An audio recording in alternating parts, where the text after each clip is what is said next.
Tolong ada yang makngik tadi siapa ya? Iso makngik ngono. Ya bagian pembalung konsentrasi ya. Perkara utang Bang Mekar pikir sesuk ya. Ya pembalungnya bakoh-bakoh komplit temenanan iki. Ya pokoknya nek pembalung ki Mas Edi pamit rapopo, Mas Utik pamit rapopo. Sing ngrindi kudu wedi sapi. Jadi sing bakoh iki. Ya Radi. Langsung aku lele. Mudaro di. Ya. Anakku yo nyusul iki Mas Jendra, Enggar. Karo sapa Le? Ana meneh. Wah, 3 serangkai. 3 serangkai yang selalu tersakiti. Ayo. Anu kan Mas Jendra bar kecelakaan kayak baduke kaya ngono ya. Bener nggih. Ayo, coba.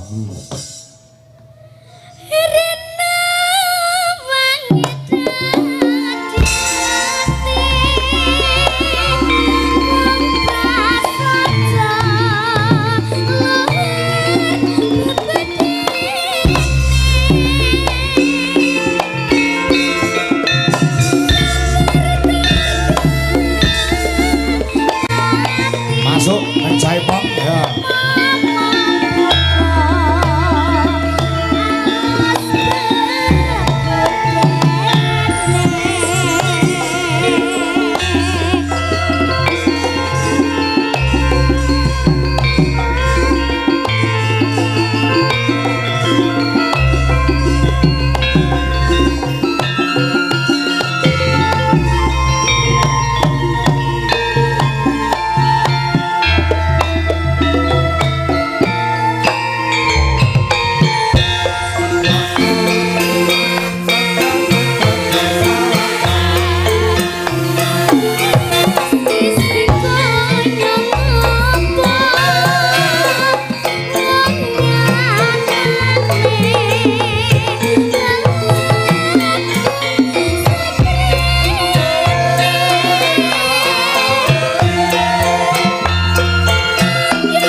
kasih. Dah. Luar biasa. Nggih, mugi-mugi sehat nggih. Nggih. Oh, diparingi meneh to Cah Ayu. Nggih, nggih, Pak. Wiwiti. Ya. Sampun iki Pak Dalang. Engko neh tapi aja mulih sikil lho ya. Wong karo Mbak Diken neh. Pos isuk prei ya, engko prei ya. Heeh, nggih. Nggih, menika wonten pamundhut nderek wungon nyusul saking Banyumanik lho. Adoh lho. Sapa Truk? Gilera penggemar luar biasa. Ora mungkin saka Banyumanik tekan kene. Oh, wis cedhake Banyuanyar. Heeh. Ngono nggih. Banyumanik tebih saking mriki mending. Insyaallah bulan Agustus wonten ing Banyumanik wonten ing Jurang Blimbing. Boleh request enggak, Pak? Ya, tembangnya Mawar Kuning. Nggih. Nah, nggih. Juga ini ada permintaan lagi Sugeng Dalu, Sugeng Injing. Request lagu Bunga ingkang nembang Niken. Oh. Caca kelingan ora lagu Bunga ki? Ya, ya. Kuwi lagu karyane Niken dhewe kok. Ya, nggih. Setunggal pokok sawiji kula aturaken mamundhutipun. Duh, ora krasa kok ya wis setengah telu ya, Gong. Anu sih, sapa jenenge sindene awake dhewe sik ditampilke sik, ngono ndak? Apa? Buka Polsek apa? Oh, ajeng duet. Oh, nggih nggih. Monggo mriki Buka Polsek. Wah. Kemeni wis Buka Polsek meni ora neko-neko Gogong. Heeh, masalahe sake wis pol ya, Truk. Ya, monggo Buka Polsek disepoti Mas. Ayo Mas. Buka Polsek tasih lenggah. Mula aman, damai, kondusif situasi ana ing lemah ireng. Oh, lapangan Bulu Jaya. Nah, ya, kaya apa?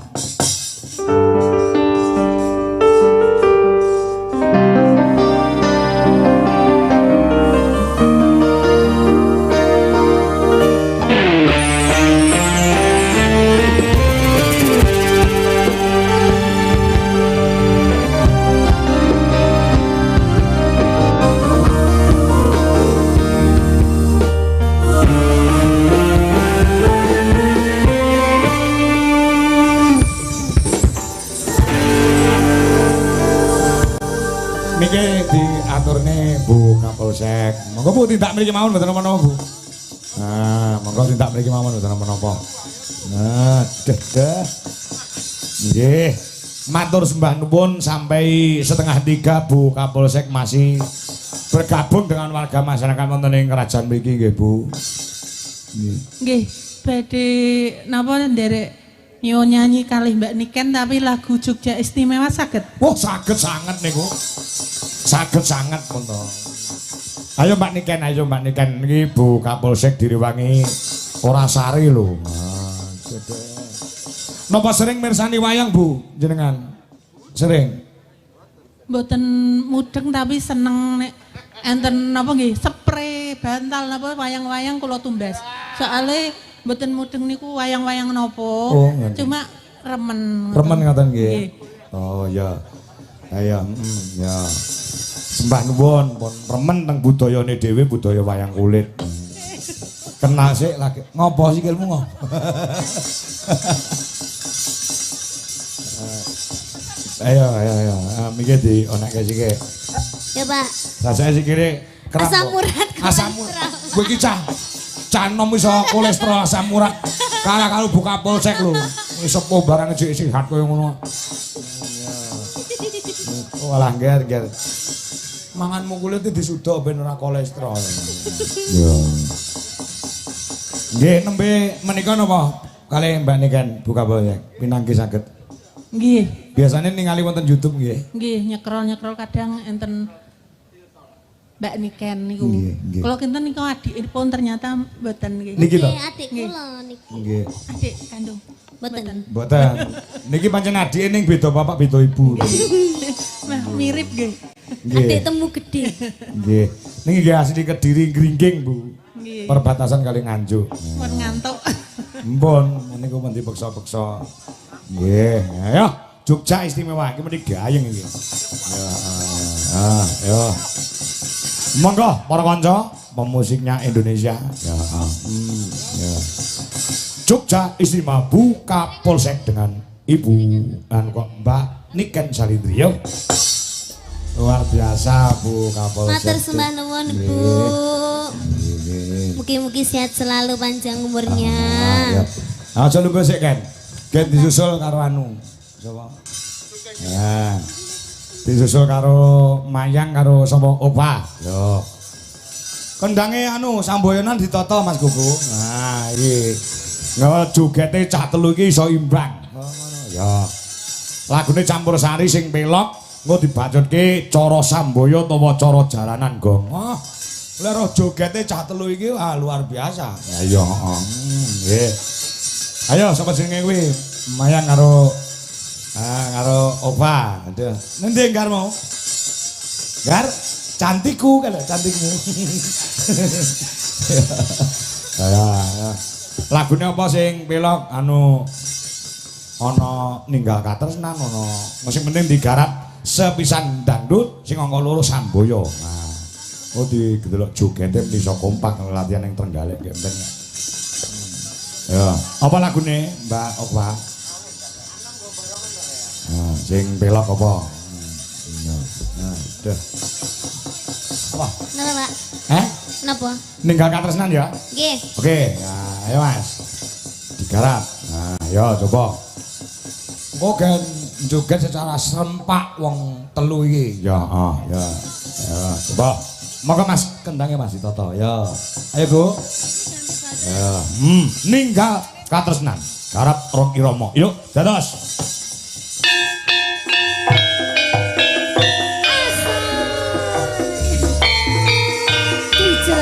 Indonesia.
Kenang nggih golek keringat, Truk. Ya, awane adem. Mau bengi ya adem iki ya adem. Ha iya. Pancen musime bediding peralihan saka musim penghujan menuju musim kemarau kok. Heeh. Ayo Nduk Kimora, Butuwi, ya ta. Wanda, Wiwi, Retno. Ya, ya.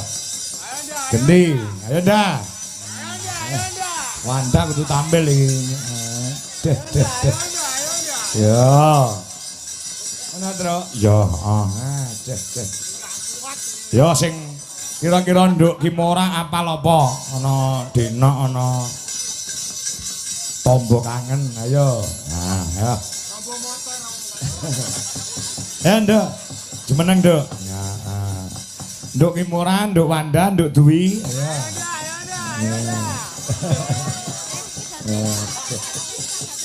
Ayo, dah.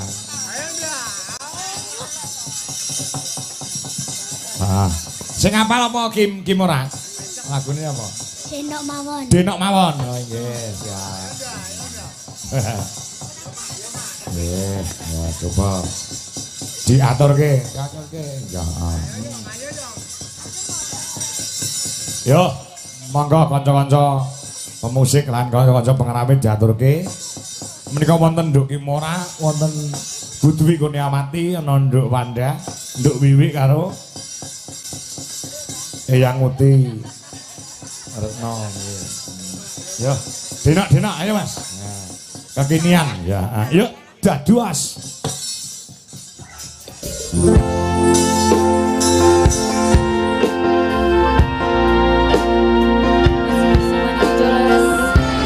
Terima kasih. Dah.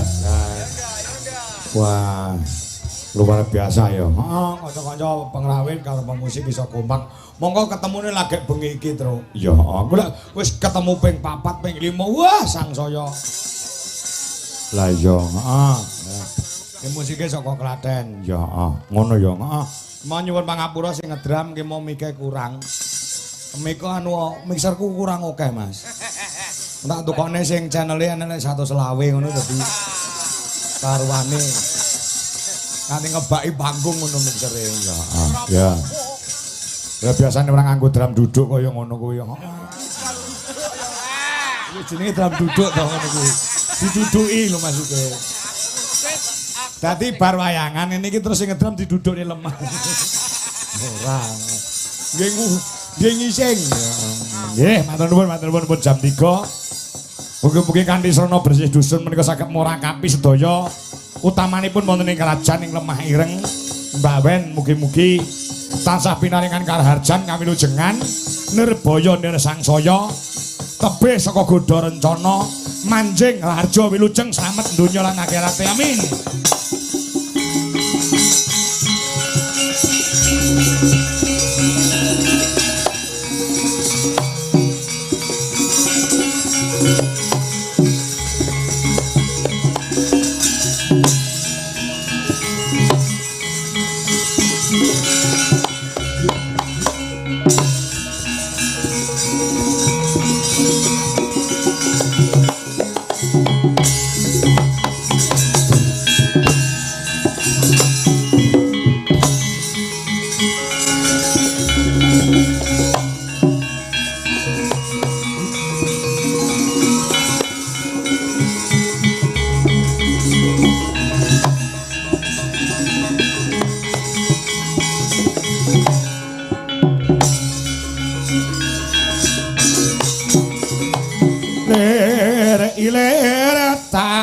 tandure kusum lir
begegek ugek sadulita lewek Ndara kula Arjuna Kakang Semar Badranaya kepiye Kakang sampun sawetawis anggenipun lumaksana kepara kalenggan samangke paduka dumugi wonten telenging wana lugunipun badhe tindak pundi lho Kakang Semar kawruhan ana dina samangga Arjuna nampa dawuh saka ngrasaning Kaka Prabu Puntadewa negara Ngamarata kalamunta dina samangka Kaka Prabu Puntadewa dalasan para kadang Pandhawa wis sawetara anggone mapan ana ing tepining Kali Serayu bakal gayuh tumurun ning wahyu ingkang sinebut manunggaling rasa ngoten nggih Gus ya pancen kaya mangkono srana Pandhawa manunggal dadya sajuga muga-muga bisa dadi jalaran para Pandhawa antuk kanugrahaning dewa kang sabut ing ngarep Kyai Semar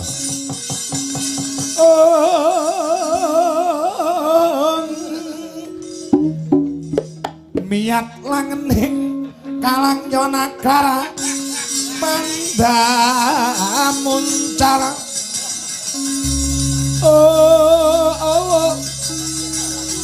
tinon reka konang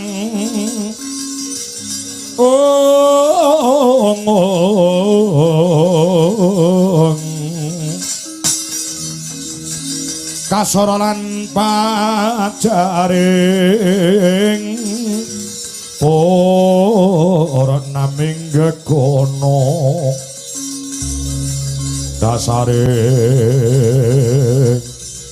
mangsa katiga monggo Gus lon-lonan lampahipun sumusul kelawan para kadang ingkang mapan wonten tepining Kali Serayu gayuh tumuruning mahyu manunggaling rasa nggih Den ya Kakang Semar Dene sarta mawon nuting anu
Latmara sang Arjuna Asmunira kamanungsan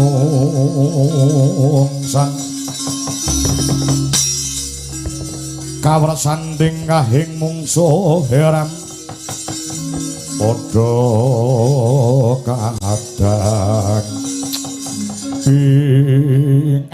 kok kandhek lampahipun Kakang Semar sawangen ana sak pangarepaning Arjuna niku wujud grumbul sing ndadekake kawigaten tumraping Arjuna dudu grumbule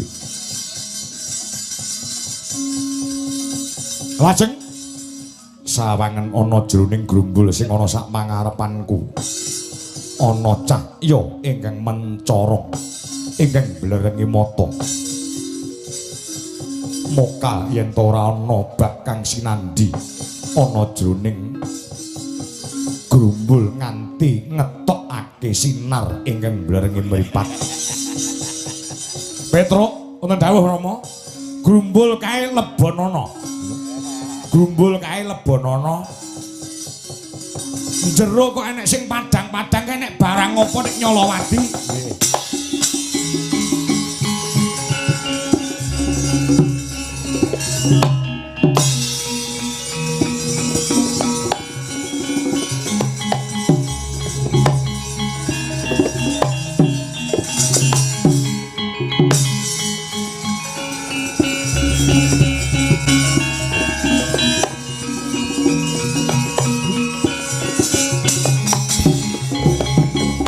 niki Ndara iki apa Petruk? Lah kula ki ambak boten ngertos. Grumbul iki kula petani. Kula bukaki alon-alon sing ngetokke wujude cahya ingkang sumunar ingkang hanelahi menika napa? Dadi grumbule mok biyaki Petruk. Nggih. Kula ngeten-ngetenaken.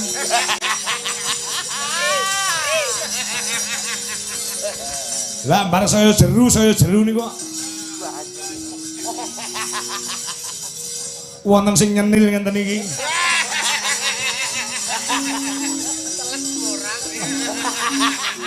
Petruk gandrung ngono ya. Lah pancen yo nyenil lho, ngomong grumbule iki gedhe. Grumbule iki ngrewok. Iki isine apa Petruk? Kula ki ambek boten ngertos. Bukaan gage aku tok. Cubiyo. Nggih, bukake. Mboten, napa isine? Kakang Semar. Pripun Gus? Isine sandangan. Busana. Iya, pancen kaya mangkono. Jajah, mangagem niki busanane sapa? Kok ndekek gletak-gletek ning tengahing grumbul?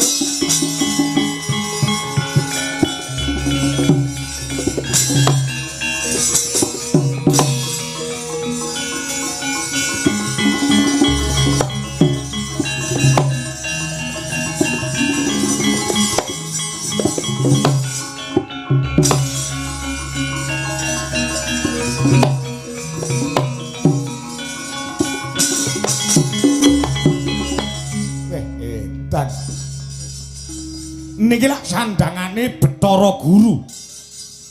Iya pancen kaya mangkono.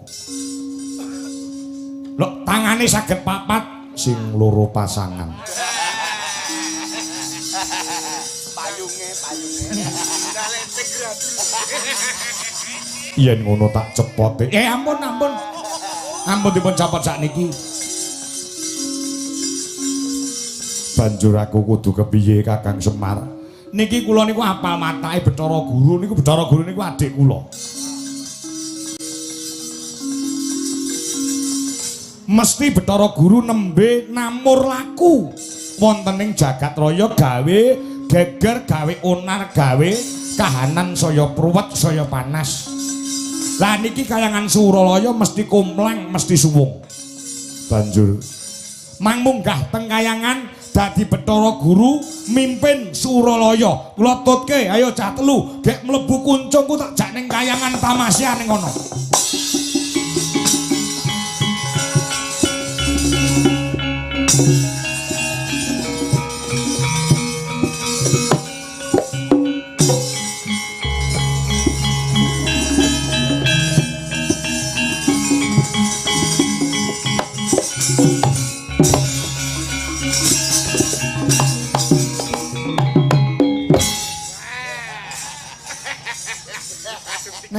cameng. Jare mlebu kuncung nek aku anggap mlebu ada ora enak. Gong. Loh, lah kowe melu mlebu kuncung sing duwe kuncung ki aku kok. Kowe melu mlebu lho, Kak. Angko ki kowe iki jek ning jaba. Dikempit. Gerang gaplok tuwek. Ora iso bedakne to. Wis mlebu apa jek ning jaba ki ora iso bedakne to. Meleset barang kok. Apa aku wonge kelugon ya, Mas? Lah iya ta. Tuwek nang goblok ranjangan. Lek kudune lek mlebu ki mak bles ki lek kudune krasa to ning kunjunge Semar. Kowe ora ngrasakne apa-apa. Ora, rumah saku wis kelebaran nih, Mas. Jadi ora ngrasakne apa-apa. Jadi pas kayak gini lho, kowe. Nah, ngene iki lho. Ora ganggu ya.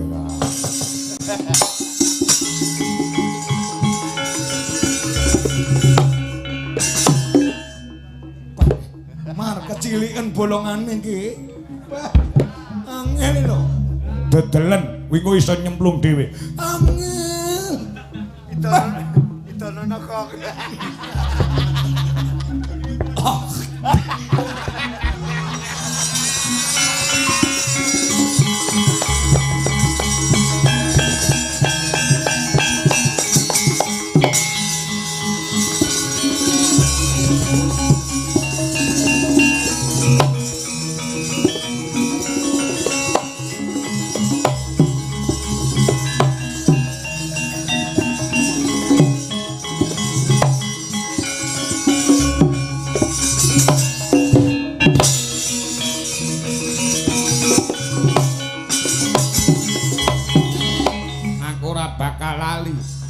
Nggonku ndok kok busana cara kadewatan ning grumbul iki hak lebonane salin sandangan munggah kayangan urusane rampung karo buta sing arep nguntal aku kae.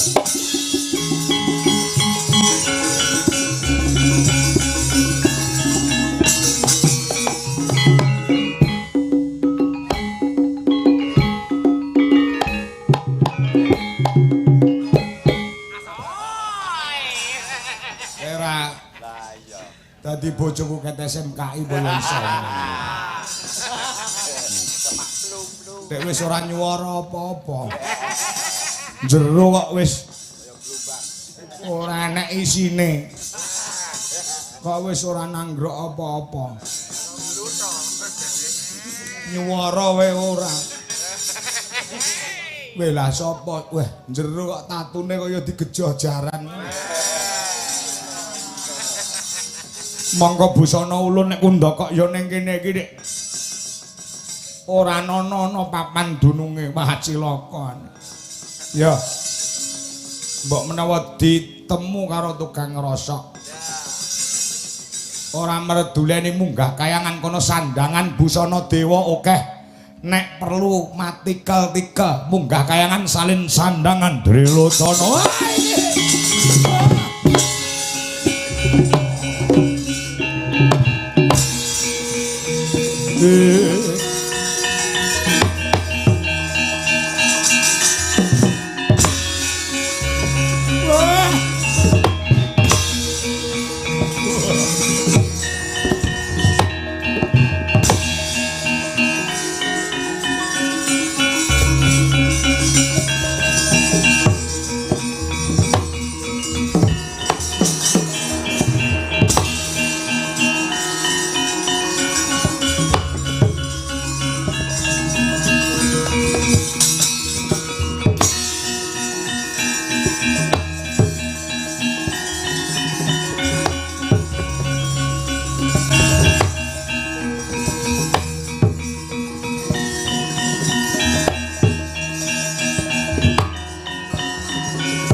Dewa Sugata marang Kang Sureng Prang niban yarum-arum ngendanu ing ngawiyat Wis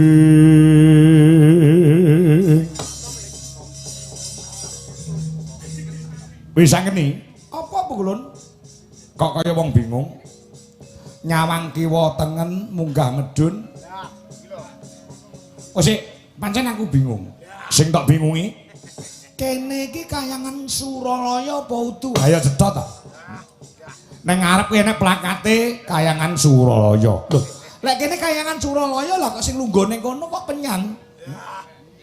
Bathara gurune ning endi? Niliki KDMP ning donya. Sing do mbangun wis dadi apa durung? Kungker. Anjang sana. Karo goleki apa jenenge kuwi? Goleki sapa? Golek gendakane. Dadi Pukulan Bathara guru ki medhun ning alam donya. Ya, pancen kaya mangkono wis angkene. Pukulan. Nggone medhun ana ing Ngaracapada, Bathara guru ki mulya apa rekoso? Ayo mulya to. Sapa sing ora tepung, sapa sing ora kenal kelawan adi guru. Neng Ngaracapada menjadi subya-subya. Yen perlu panginepane wae digolekne panginepan lintang srikur. Kok beda karo aku ya? Ngapa?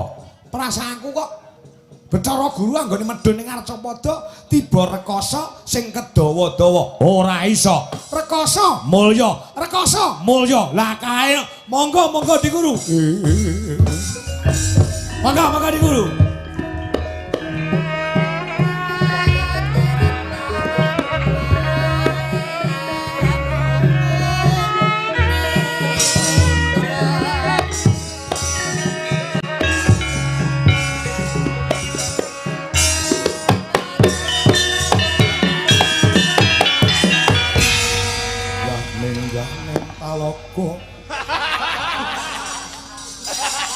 Mar rasa disuluki, hanya disuluki ra. Adi guru. Punten dawuh Kakang Narada. Sampun kondur makayangan, sampun. Anggenipun niti priksa wonten ing alam donya. Tiba rekoso napa mulya? Mulya Basuki, Kakang. Mulya Basuki. Candhak tali gocine inggih. Bisa ngene? Apa Pukulun? Kowe mau pomo totoan. Kalahmu kakean karo aku.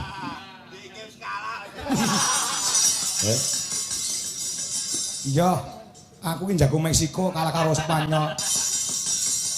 Momo sida totoan ki mau entekmu kakean. Lho, salangen. Kakang Narada sawetawis panguwasa Suralaya kula suwun dados kalenggan samangke Kakang Narada katuran kundur. Ngaten di Guru? Nggih, lakar kados bekal. Nggih, pareng nyuwun pamit di Guru.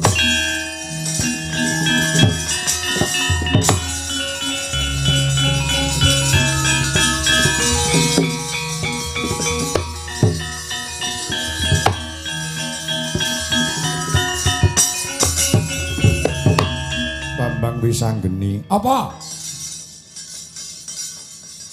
Sawan karo Pukulun, Bathara Guru opa-opa ora basa. Kuwi dudu Bathara Guru.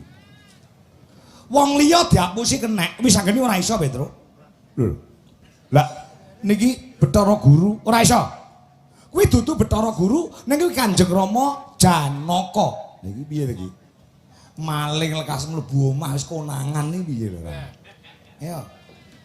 Kanjeng Rama apa Wisanggeni yen ngono tak cepote ora sah. Nggo ngukum pakartine Bathara Guru sing ngumbar angkara dadi Bathara Guru. Aku tak bali.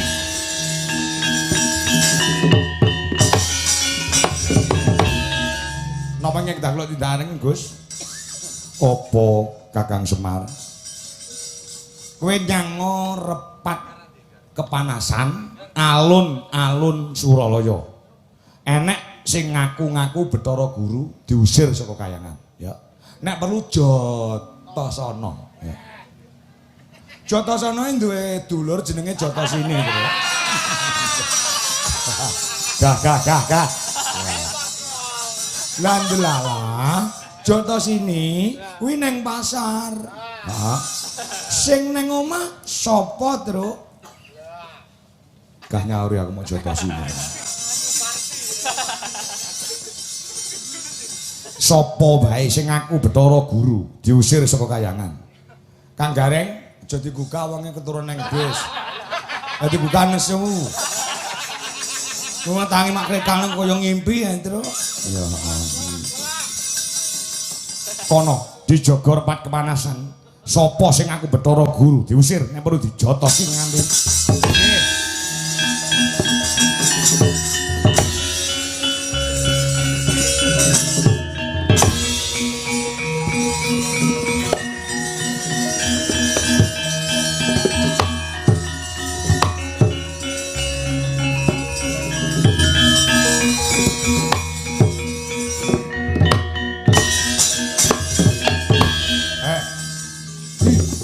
Nyati. Bathara. Ya. Sapa kowe? Bathara Guru. Bathara Guru lambene jedhir ngono.